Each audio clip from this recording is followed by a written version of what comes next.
जय हिंद दोस्तों, ये है 2025 का वायरल पेपर। ये है 2025 का वायरल पेपर जो कल 1 मार्च को एग्ज़ाम में आने वाला है। आपका क्लास 10th के लिए है, क्लास 10th के लिए है। पूरा का पूरा देख के जाइए।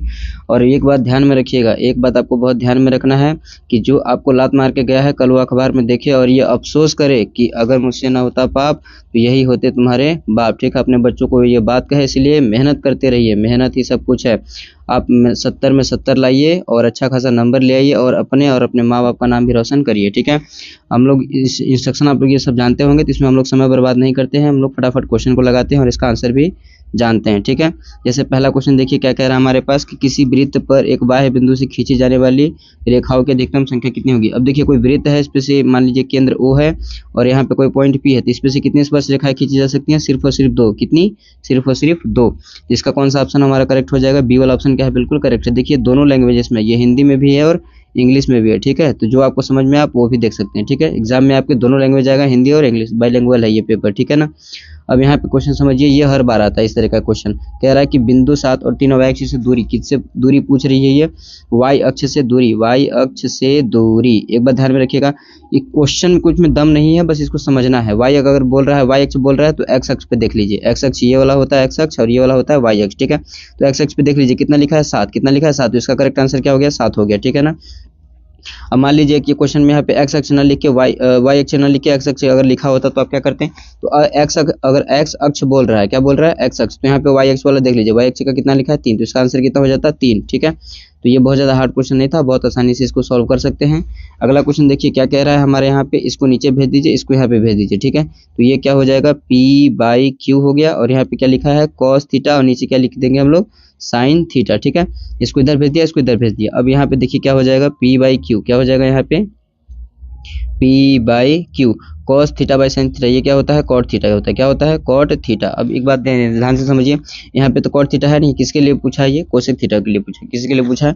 कोसेक थीटा के लिए पूछा है। ठीक है, तो फॉर्मूला आपको पता होगा कि 1 प्लस कॉट स्क्वायर जो थीटा होता है, 1 प्लस कॉट स्क्वायर थीटा, ये बराबर होता है किसके? कोसेक स्क्वायर थीटा के। ठीक है, तो 1 प्लस, अब ध्यान से समझिए, कॉट स्क्वायर थीटा आपको दिया गया है, कॉट स्क्वायर थीटा आपको दिख रहा है यहाँ पे। ये देखिए कितना है? ये P/Q कॉट थीटा है, तो इसका स्क्वायर कर देना है, तो यहाँ भी स्क्वायर हो जाएगा, यहाँ भी स्क्वायर हो जाएगा। ठीक है, कॉट थीटा का मान कितना है? P/Q, उसके ऊपर स्क्वायर लगा तो हम भी क्या कर देंगे? स्क्वायर। तो ये 1 प्लस ये हो गया P स्क्वायर और ये हो गया Q स्क्वायर। कोई दिक्कत नहीं, इसको सॉल्व कर दीजिए आराम से। अब ये क्या हो जाएगा? Q स्क्वायर और ये हो जाएगा P स्क्वायर और नीचे क्या हो जाएगा? Q का स्क्वायर।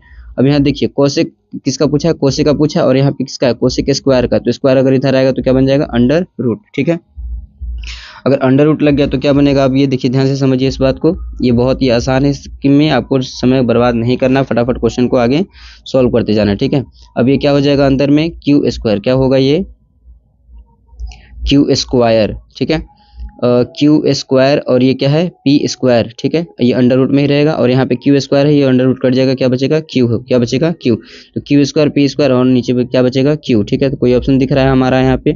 ये देखिए पहला वाला ऑप्शन ही क्या है? एकदम करेक्ट है। अंडर रूट में क्या लिखा है? ये P square plus Q square और ये अंडर रूट से बाहर आ चुका था, इसलिए क्या बच गया? Q। ठीक है, ये क्वेश्चन में दम नहीं है, बहुत ही आसान है।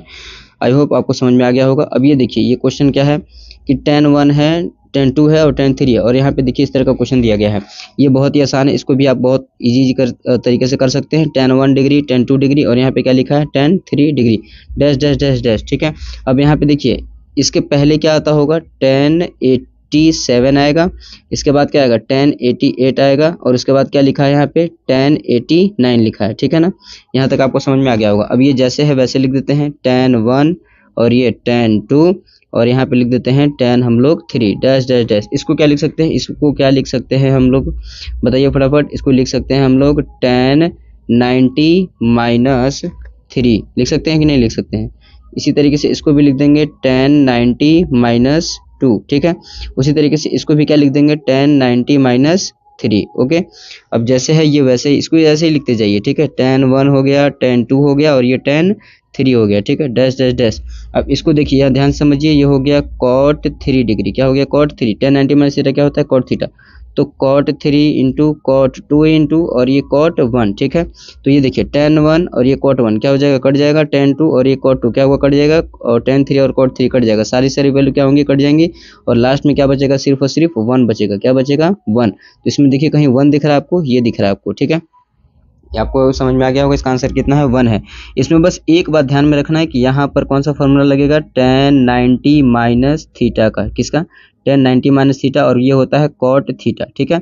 cot थीटा को आप 1/tan भी लिख सकते हैं, ठीक है। ये tan और ऊपर वाला tan क्या होगा, कटता जाएगा, ठीक है ना। आगे का क्वेश्चन देखिए क्या कह रहा है हमारे पास, यदि समीकरण इतना के मूल बराबर हैं तो Q का मान होगा। ये बहुत ही आसान है, विविधकर से आप निकाल सकते हैं। विविधकर का फॉर्मूला पता होगा, D बराबर होता है b² माइनस 4ac। अब ध्यान से समझिए, यहाँ पे D का मान कितना रखेंगे। अब देखिए D का मान कितना दिया हुआ है, 0। कितना दिया हुआ है D का मान, 0। तो 0 बराबर हो गया b का स्क्वायर, कितना है, b का स्क्वायर। अब देखिए 3 यहाँ पे है a, 5 यहाँ पे है b, और c यहाँ पे कितना है, माइनस q है, कितना है, माइनस q। ये इतना आपको समझ में आ गया होगा। तो 0 बराबर, अब देखिए b का स्क्वायर करना है तो 5 कितना हो गया, 25। 5 का स्क्वायर कर देंगे तो 25 माइनस 4 इंटू a का मान कितना है, यहाँ पे बता चुके हैं हम, 3 है, कितना है, 3, ठीक है। और क्या कह रहा है, c का मल्टीप्लाई करना है, c का मल्टीप्लाई करना है, c का मान है माइनस q, ठीक है ना। अब बहुत ही आसान तरीके से हो गया, ये माइनस और माइनस क्या हो गया, यहाँ पे प्लस हो गया, क्या हो गया, माइनस माइनस प्लस, ठीक है। अब इसको आगे से सॉल्व करते हैं हम लोग। 0 बराबर, और ये क्या है, 25 माइनस माइनस माइनस क्या हो गया, प्लस हो गया, ठीक है। तो 4 3 12 और ये Q, ठीक है। ये प्लस 25 उधर जाएगा तो क्या बन जाएगा, माइनस का 25, क्या बन जाएगा, माइनस का 25। इसको लिख लेते हैं, 0 बराबर 25 प्लस 12Q, कितना आया है, 0 बराबर 25 प्लस 12Q, ये था हमारा। अगर ये प्लस 25 उधर जाएगा तो क्या बन जाएगा, माइनस का 25, और यहाँ पे क्या लिखा है, 12Q, ये कहाँ जाएगा, नीचे, तो माइनस 25/12 बराबर Q, माइनस 25/12 बराबर Q। ऑप्शन देखिए हमारा कहीं दिया हुआ है माइनस 25/12, ये आ गया Q का आंसर, ठीक है। तो ऑप्शन हमारा ये वाला करेक्ट है एकदम। आगे देखते हैं, आपको ये समझ में आ गया होगा। आगे का क्वेश्चन देखिए क्या कह रहा है, समांतर श्रेणी दिया गया होगा, ये 11वां पद पूछ रहा है। तो 11वां पद क्या पूछ रहा है, 11वां पद, मतलब ये 11 आपसे पूछ रहा है। फॉर्मूला आपको पता ही होगा, a प्लस an का फॉर्मूला है, लिख दे रहा हूँ, an इक्वल टू क्या होता है, an इक्वल टू होता है आपका a plus n minus 1 into D, यही होता है ना। अब 11, n के वैल्यू कितना है, यहाँ पे 11 है तो वही पुट कर देंगे, तो कितना हो जाएगा, 11 माइनस 1। अब देखिए d कितना खोजेंगे आप, बहुत आसान है, बाद वाले में से पहले वाले को घटा दीजिए, तो 10 में से 7 को घटाएंगे तो कितना आ जाएगा, 3। तो d का मान कितना मिल गया, 3 मिल गया।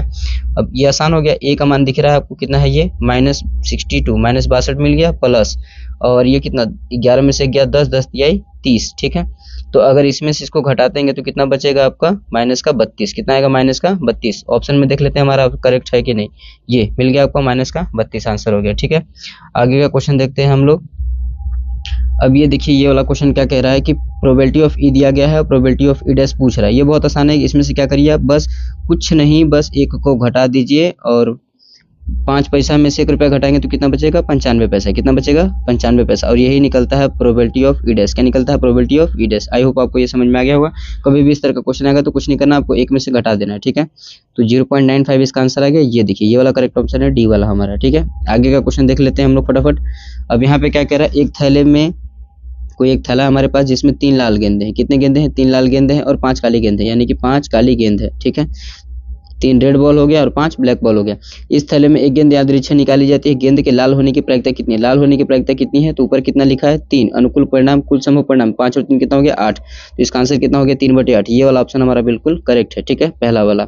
आगे का क्वेश्चन देखिए, ये पे कह रहा है कि DE समांतर है BC के। तो ये देखिए, ये वाला लाइन जो है इस वाले के क्या है, समांतर है, ठीक है, आमने सामने है। तो CE की माप होगी, ये जो है इसका माप हमसे पूछ रहा है। आइए इसको सॉल्व कर लेते हैं बहुत आसान तरीके से। इसमें आपको ज़्यादा कुछ नहीं करना, ये जो दिया है इसका और इसका डिवाइड कर दीजिए, यानी कि 1.3 ऊपर लिख दीजिए और नीचे कितना लिख दीजिए, 3.9, ठीक है, 3.9। सेम प्रोसेस यहाँ भी करना है। मान लीजिए यहाँ पे x लिख दिए, क्या लिख दिए, x। अब यहाँ क्या लिखना है, 1.5 लिख देना है आपको, और यहाँ पे कितना है, x, तो कितना लिख देते हैं, x। ये कट जाएगा, 13 39, ठीक है, कितने बार में, 1/3, ठीक है। यहाँ पे इतना आपको समझ में आ गया होगा।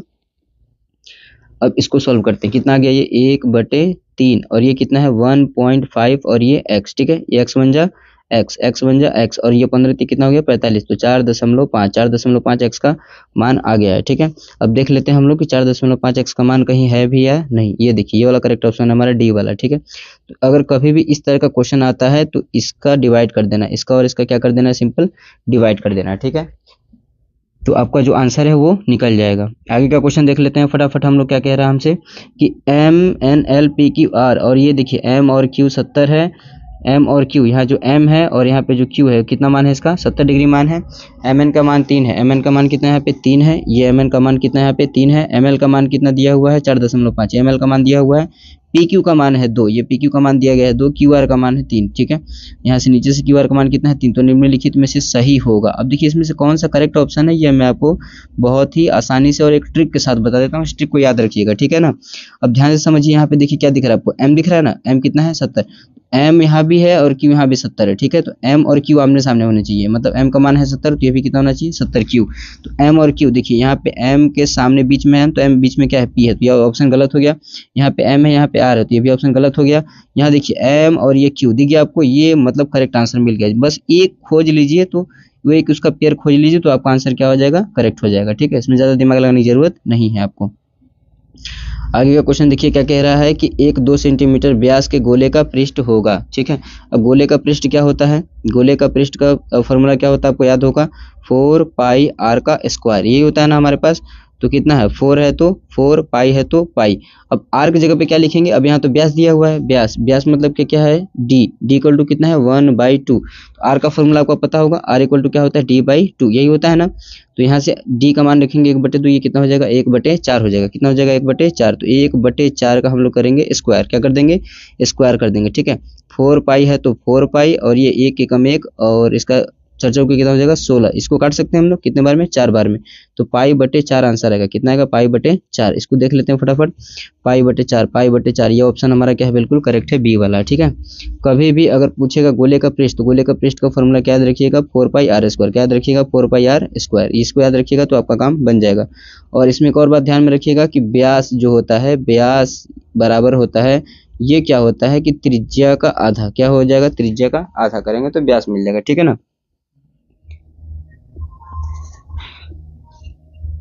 व्यास नहीं ये नहीं होगा, त्रिज्या को निकालना है ना, तो त्रिज्या बराबर होता है, त्रिज्या बराबर हो जाएगा आपका त्रिज्या, क्या लिखेंगे यहाँ पे त्रिज्या बराबर क्या हो जाएगा व्यास का आधा होता है, त्रिज्या जो होता है वो क्या होता है व्यास का आधा होता है। ठीक है, ये correct answer, R equal to इसको लिखते हैं d/2, शॉर्टकट तरीका है ये आपका। ठीक है ना, अब इसके आगे का क्वेश्चन देख लेते हैं फटाफट हम लोग।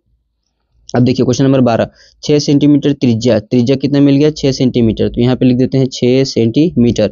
वृत्त का एक चाप कितना कोण, थीटा भी मिल गया हमको, कितना मिल गया 30 डिग्री, यहीं पे बना दे रहा हूँ, कितना मिल गया 30 डिग्री, कितना मिल गया हमको 30 डिग्री मिल गया। ठीक है ना, अब इसके आगे का क्वेश्चन हम लोग देख लेते हैं क्या कह रहा है, कोण अंतरित करता है, संगत चाप की माप होगी। अब ठीक है, संगत चाप की लंबाई पूछ रहा है हमको, तो फॉर्मूला क्या होता है आपका θ/360 × 2πr, लंबाई पूछेगा तो इस तरीके लगाइएगा। ठीक है, अगर क्षेत्रफल पूछेगा तो πr² लगाइएगा।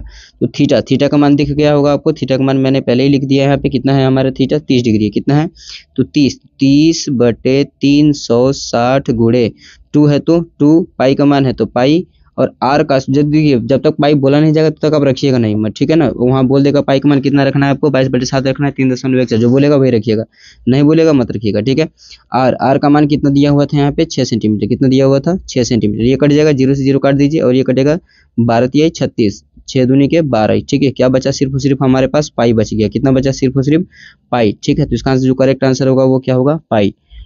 इसमें क्या याद रखना है आपको, चाप की माप क्या होगी, चाप का माप का फॉर्मूला क्या बता चुका मैंने आपको, ये याद रखना बस। ठीक है, θ/360 और ये 2πr, θ/360 और ये 2πr। ठीक है, आगे का क्वेश्चन हम लोग देख लेते हैं क्या है, क्वेश्चन नंबर 5वां, क्वेश्चन नंबर 13 कह रहा है 5 सेंटीमीटर त्रिज्या के एक वृत्त के बिंदु खींची गई स्पर्श रेखा PQ है। ठीक है, 5 सेंटीमीटर त्रिज्या, इसका त्रिज्या कितना है 5 सेंटीमीटर है। ठीक है, कि वृत्त एक खींची गई स्पर्श रेखा, यहाँ से एक स्पर्श रेखा खींच देते हैं हम लोग, केंद्र O से जाने वाली एक रेखा से बिंदु Q पर मिलती है, किस पे मिलती है बिंदु Q पर मिलती है।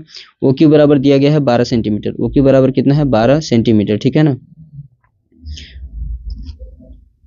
ये Q है और ये हमारा P है, तो OQ का मान कितना है 12 सेंटीमीटर और कह रहा है PQ का माप होगा। ठीक है, PQ का माप मतलब ये हमसे पूछ रहा है कि PQ का माप कितना होगा। ठीक है, इस तरीके से। तो इस क्वेश्चन में ज़्यादा कुछ नहीं करना आपको, कर्ण स्क्वायर, लंब स्क्वायर, आधार स्क्वायर बस याद रखना है। इसका देखिए ये क्या है हाइपोटेनियस, मतलब वो दे दिया, कर्ण दे दिया गया, तो ये कितना होता है 144, इसका स्क्वायर करेंगे तो 144 और यहाँ 5 लिखा तो 5 कितना 25। ठीक है, अब इसको सिंपली क्या कर दिए घटा दीजिए, तो कितना आएगा 5 4 9, 4 में हो गया 1 1। ठीक है, 1 और अंडर रूट में आता है ना, ये पाइथागोरस प्रमेय जब आप लगाएंगे तो कितना आएगा अंडर रूट में 119 सॉल्व करके देख लीजिएगा, नहीं आएगा तो बता दीजिएगा, मैं बता दूंगा, ठीक है। तो अंडर रूट में कितना आएगा 119, कितना आएगा इसका 119 सेंटीमीटर, ठीक है। फॉर्मूला मैं आपको बता दे रहा हूँ, इसमें क्या ध्यान में रखना है, कर्ण स्क्वायर बराबर ये होता है लंब का स्क्वायर प्लस में होता है आधार का स्क्वायर, आधार का स्क्वायर, ठीक है। एक भी क्वेश्चन छोड़ना नहीं है, बहुत इंपॉर्टेंट बात है इसमें, ठीक है। पूरा का पूरा लगा है कि जाना आपको। अगला क्वेश्चन कह रहा है कि संख्या 182 और 78 का HCF होगा। 78 हम लोग भाग विधि से निकाल देते हैं फटाफट। 182 कितना है ये 182, ठीक है। एक ही बार में जाएगा, ये कितना आएगा 78, कितना आ गया 78, 12 में से 8 गया 4, 12 में से 8 गया 4, बस, और 7 में 7 गया 0, और ये आएगा 1। 78 और 182 है ना, तो हम लोग 2 बार में ले जा सकते हैं। आइए 2 बार में ले जाकर देखते हैं। 78 और 182, ठीक है, 2 बार में ले जाकर देखते हैं। 2 8 16 के 6, 2 7 14 और 1 15, 2 बार में चला जाएगा ना ये। 12 में से 6 गया 6, और 7 में से 5 गया 2, कितना बचा 26, कितना बचा 26। 3 बार में जा सकता है, तो कितना आ गया 78। तो इसका HCF जो आ गया वो कितना आ गया 26, कितना आ गया 26। 26 आपका क्या होगा राइट आंसर होगा। 26 कहीं दिख रहा है, ये मार दीजिए आप लोग, बी वाला करेक्ट आंसर है, ठीक है। आगे का क्वेश्चन देखते हैं हम लोग फटाफट। एक बेलन के आधार की त्रिज्या, ठीक है, एक कोई बेलन है, एक कोई बेलन है, एक कोई बेलन है जिसके आधार की त्रिज्या ये कितना दिया गया है 3.5, कितना दिया गया है 3.5। इसकी ऊंचाई कितनी है 8.4, इसका हाइट कितना है 8.4, 8.4। तो ये r का मान हो गया और ये h का मान हो गया, ठीक है। 8.4 सेंटीमीटर हो सकता है। तो वक्र पृष्ठीय क्षेत्रफल ज्ञात करना है। वक्र पृष्ठीय क्षेत्रफल, वक्र पृष्ठीय क्षेत्रफल आपको पता होगा कैसे निकालते हैं हम लोग। तो बहुत आसान तरीका है, 2 पाई आर एच, ठीक है। किसे निकाल सकते हैं 2 पाई आर एच। 2 है तो 2, पाई है तो पाई, आर की वैल्यू देखिए दी गई है कितनी 3.5, और एच का मान कितना है 8.4, ठीक है। इसको सॉल्व कर दीजिएगा। जब आप इसको सॉल्व करेंगे तो आपका जो आंसर आएगा वो कितना आएगा 58 कुछ आएगा, ठीक है ना। ये करेक्ट आंसर होगा आपका 58.8 सेंटीमीटर स्क्वायर, 58.8 सेंटीमीटर स्क्वायर। आगे का क्वेश्चन देख लेते हैं हम लोग, क्या कह रहा है क्वेश्चन हमसे कि 4 सेंटीमीटर त्रिज्या वाले एक वृत्त के त्रिज्यखंड का उसका क्षेत्रफल क्या होगा। देखिए इसका फॉर्मूला मैंने आपको अभी जस्ट ऊपर ही बताया था, कितना θ/360 इंटू यहाँ पे क्या लिखेंगे पाई आर स्क्वायर, क्या लिखिएगा पाई आर स्क्वायर। थीटा का मान कितना है यहाँ पे 60 है, तो कितना रख दिया 60, नीचे कितना है 360, पाई जब तक नहीं बोला जाएगा मत रखिएगा। आर का स्क्वायर करना है, इसका 4 का त्रिज्या है ना ये, तो आर रख सकते हैं आप डायरेक्ट। 4 चौके कितना हो जाएगा 16 हो जाएगा, ठीक है। तो ये कट जाएगा कितने बार में 6 बार में, 2 तिया 6, 2 8 16, कितना आ गया 8 पाई, नीचे कितना आ गया 3, 8 पाई बटे 3 आंसर आना चाहिए। 8 पाई बटे 3 ये करेक्ट ऑप्शन है। 16 का कौन सा हो गया सी वाला, आपका आंसर क्या है करेक्ट एकदम, ठीक है। द्विघात समीकरण इतना विविधकर होगा। विविधकर के लिए मैंने अभी कुछ देर पहले ही आपको एक फॉर्मूला बताया था, अगर आपको याद होगा तो। विविधकर के लिए फॉर्मूला क्या बताया कि d बराबर लिख लीजिएगा b² माइनस 4ac, यही बताया था मैंने। तो d का मान कितना है विविधकर होगा, तो विविधकर पूछ रहा है तो d की जगह पे d ही रखिए। b का स्क्वायर ये कितना है, b की जगह पे कितना है 1 है, और ये आगे वाला a होता है, तो a की जगह पे कितना है 1 है, और क्या बचा c का मान कितना है पे -1 है, ठीक है। इसको सॉल्व कर देते हैं। b का स्क्वायर मतलब 1 का स्क्वायर करेंगे तो 1 ही रहेगा, -4 इंटू a का मान कितना है यहाँ पे 1 ही है, तो 1 रख दिया हम लोगों ने। c कितना है यहाँ पे -1 है, तो कितना रखेंगे -1, ठीक है। a का स्क्वायर 1 होगा, माइनस माइनस प्लस हो गया, 4 एकम 4 हो गया। विविधकर कितना गया 5, विविधकर कितना गया 5, तो विविधकर 5 देखिए कहीं दिया हुआ है -5 है, -5 है। एक बार और सॉल्व करके देख लेते हैं हम लोग कहाँ पे गलती हो रहा है, ठीक है। d इक्वल टू होगा b² माइनस 4ac के, ठीक है। b का स्क्वायर करेंगे तो अच्छा 1 + 4, ठीक है, -5 भी आएगा इसका आंसर, ठीक है। आंसर प्लस में आएगा, लेकिन दिक्कत क्या है कि जब हम इधर देखेंगे तो वो माइनस में आ चुका होगा, ठीक है ना। आगे का क्वेश्चन देखिए क्या कह रहा है कि द्विघात समीकरण दिया गया है, इसके मूलों का योगफल, इसके मूलों का क्या बताना है योगफल, इसके मूलों का क्या बताना है योगफल। तो सबसे पहले इसका मूल निकाल लेते हैं, क्या निकाल लेते हैं मूल इसका निकाल लेते हैं। तो क्या लिखा है ये देखिए ध्यान से, 4x² माइनस 4x + 1। इसके दो तरीके हैं, एक डायरेक्ट भी आप फॉर्मूला लगा सकते हैं मूलों का योगफल का, और या फिर इसको सॉल्व कर लीजिएगा, ठीक है। तो 4 एकम 4, तो इसका आंसर कितना होगा -4x² माइनस 2x + 1, ठीक है।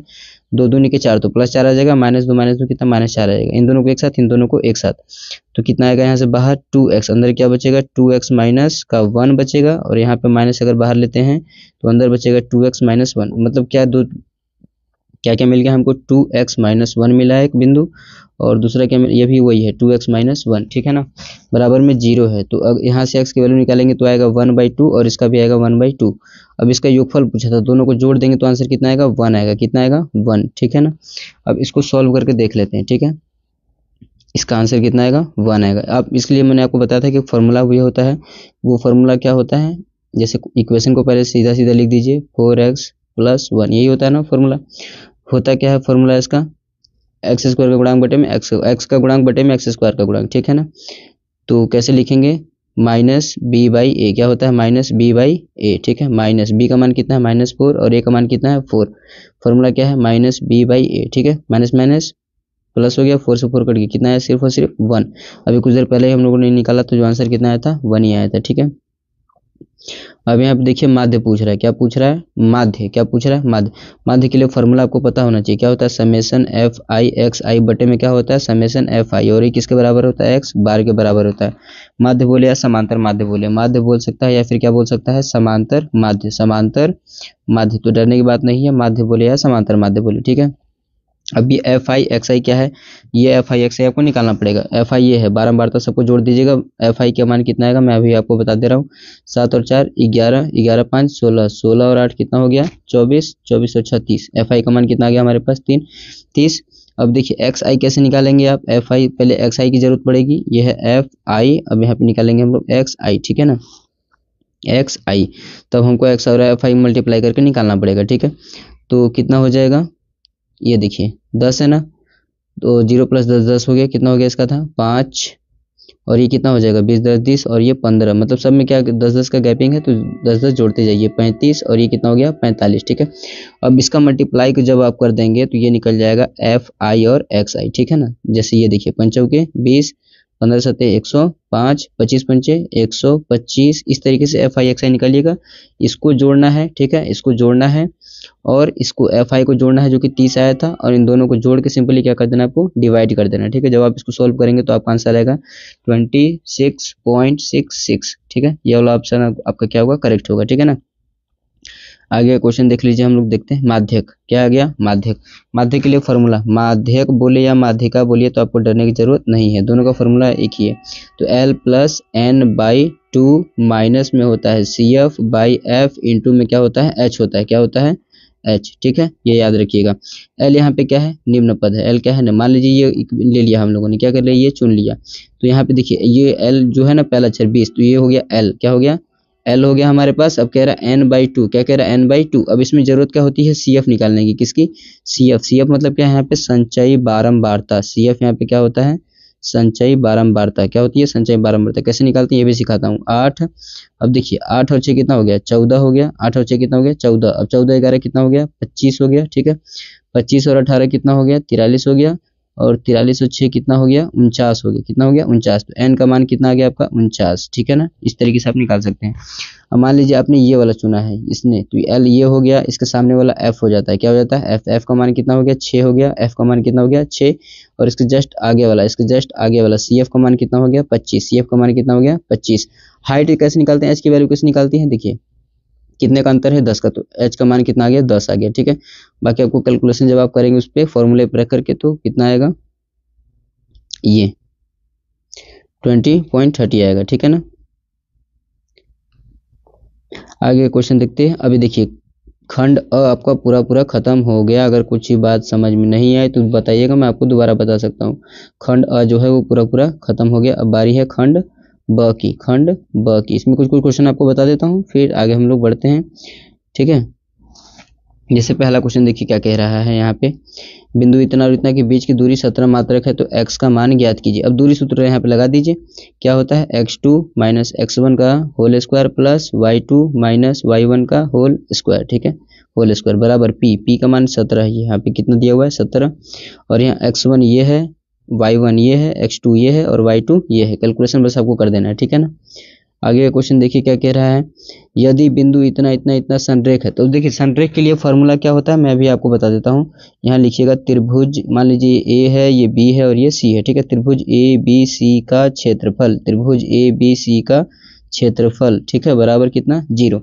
इसको निकालने का तरीका क्या है 1/2 लिखिएगा, इस तरीके से x क्या लिखिएगा, यहाँ पे लिखिए x, यहाँ लिखिए y माइनस वाई, फिर प्लस, फिर यहाँ लिखिए x, फिर यहाँ y माइनस वाई, फिर यहाँ लिखिए प्लस x, और यहाँ लिख दीजिए y माइनस वाई, इस तरीके से, ठीक है ना। और कुछ भी आपको नहीं करना, बस नंबर याद रखना है 123, 231 और 312। ये 3 नंबर अगर आप याद कर लेते हैं तो इस तरीके का संरेख वाला क्वेश्चन आप बहुत ही आसानी से लगा सकते हैं, ठीक है। कौन कौन सा 3 नंबर है, 123, 231 और 312, ठीक है। अब इसी को लिखते जाइए, 123, 231 और यहाँ पे लिखेंगे 312, ठीक है। बस इसमें वैल्यू पुट कर देना, आपका आंसर जो है मिल जाएगा, ठीक है। संरेख के लिए, किसके लिए, सिर्फ और सिर्फ संरेख के लिए, किसके लिए है, संरेख के लिए। जब कभी आपके लिए संरेख बोलेगा तब ये फॉर्मूला अप्लाई करिएगा, त्रिभुज एबीसी का क्षेत्रफल, ठीक है ना। अगला क्वेश्चन देखिए क्या कह रहा है, हमको एलसीएम निकालना है। क्या कर देना है, एलसीएम। एलसीएम आप लोग बहुत अच्छे तरीके से जानते होंगे, आप निकाल लेंगे, इसमें कोई दिक्कत वाली बात नहीं है। अगला क्या कह रहा है कि सिद्ध कीजिए कि √3 एक अपरिमेय संख्या है। क्या कहना है, √3 एक अपरिमेय है। तो माना, शुरुआत कैसे करेंगे कि माना √3 एक परिमेय संख्या है। क्या है, एक परिमेय संख्या है, ठीक है, परिमेय संख्या है, ठीक है। तो इसको आप क्वेश्चन को सॉल्व कर सकते हैं। लास्ट में कॉन्ट्राडिक्शन होता है, विरोधाभास। क्या होता है लास्ट में, विरोधाभास। इसको इसी से सॉल्व किया जाता है, ठीक है। हमने जो माना है कि यह परिमेय है और उसी को क्या कर देते हैं हम लोग, अपनी बातों को गलत साबित कर देते हैं और ये पता चल जाता है कि √3 एक अपरिमेय संख्या है, ठीक है ना। ये सारा का सारा इंग्लिश में, अगर आपको हिंदी में समझ नहीं आ रहा तो आप इंग्लिश में भी देख सकते हैं, ठीक है। अब देखिए एक और क्वेश्चन आपको मिल गया सामने, बहुलक का। किसका मिल गया, बहुलक। तो बहुलक के लिए मैं आपको एक फॉर्मूला बता दे रहा हूँ, इसको याद कर लीजिएगा, ठीक है। बहुलक के लिए मैं आपको एक फॉर्मूला बता देता हूँ। बहुलक ये क्या होता है, L प्लस ये होता है F1 माइनस F0 और ये होता है 2F1 2F2 minus F1 minus F0, इस तरीके से, ठीक है।